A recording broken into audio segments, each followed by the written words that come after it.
लोकदल का नाश करनी आपको वस्तु बने जाएगी या उम्मीद की तरह उसकी भी तसल्ली कराएंगे, बीच का काम नहीं।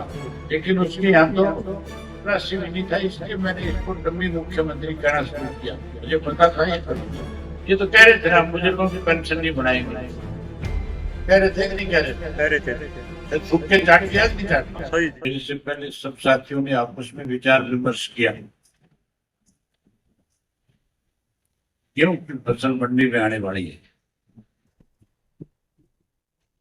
और सरकार की तरफ से कुछ इस तरह के फैसले लिए गए हैं कि अब की बार आड़ती भी परेशान होगा, किसान भी परेशान होगा।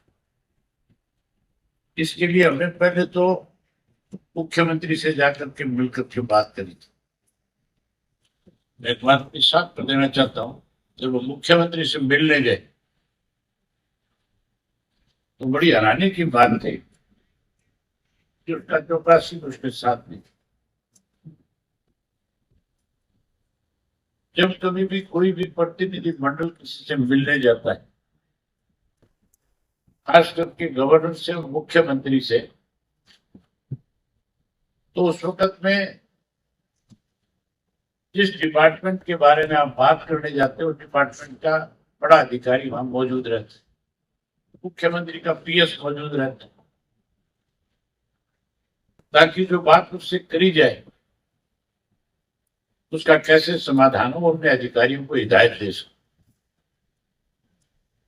लेकिन उसके यहाँ तो राष्ट्रीय नहीं था, इसलिए मैंने इसको डम्मी मुख्यमंत्री कहना शुरू किया। मुझे पता था ये बातों के विरुद्ध है, बातों से मारने वाले नहीं।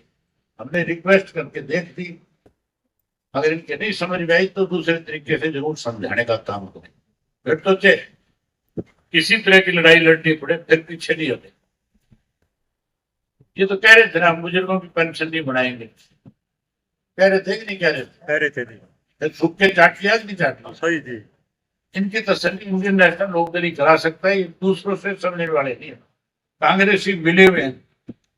अजय सिंह का तो बयान आपने सुना था, अभी 2-3 दिन पहले ही आ रहा था, बोला मेरे को तो मनोहर लाल खट्टर ने ऑफर दी थी तुम चुनाव लड़ने। फिर साथ के साथ ये भी कहा था, मुझे पता था लोकदल का नाश करनी आपको वस्तु बने जाएगी या उम्मीद नहीं तरह। हम तो मौका लगा तो जो कुछ तुमने किया हरियाणा के लोगों के साथ उसकी भी तसल्ली कराएंगे, बीच का काम नहीं रखा।